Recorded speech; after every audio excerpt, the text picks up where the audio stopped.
तर नमस्कार मंडळी, दिवाळी झाली आणि दिवाळीनंतर सुरू होतं म्हणजे तुळशीचे लग्न. तर इथे आज आमच्या तुळशींचे लग्न होते. बिल्डिंगमधल्या सगळ्यांनीच ठरवलं होतं की सोबतच तुळशीचे लग्न करायचे.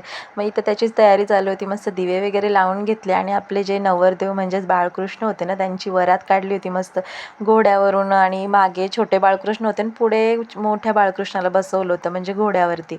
आणि इथे मस्त असे सगळे तयारी करत होते सगळं मिळून आणि खूप छान वाटत होतं सगळे सोबत येऊन. असं एन्जॉय झाला एक मस्त असा.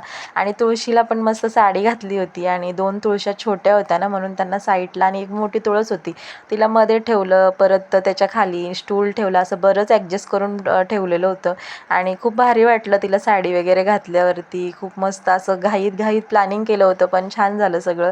असं एक एन्जॉय झालं, एक मेमोरीज अशा राहिल्या त्या पण खूप मस्त. आणि मग तुळशीची ओटी वगैरे भरून घेतली, अक्षदा वगैरे वाटून घेतल्या लगेचच. म्हटलं आता तुळशीचं पण लग्न वगैरे लावून घेतलं. अंतरपाट धरला मध्ये दोन्ही साईडून आणि अंतरपाट वगैरे धरला, तर लग्न लावलं. आणि मग नंतर डान्स वगैरे केला थोडासा. आणि लग्न म्हटल्यावर जेवणाचा बेत आला. मग इथे मस्त पावभाजी बनवलेली होती. जेवणामध्ये रुद्रसमर्थ पण जेवत होते. मी पण मग जेवण वगैरे केलं आणि मग घरी आले. असा होता आजचा दिवस. Bye bye.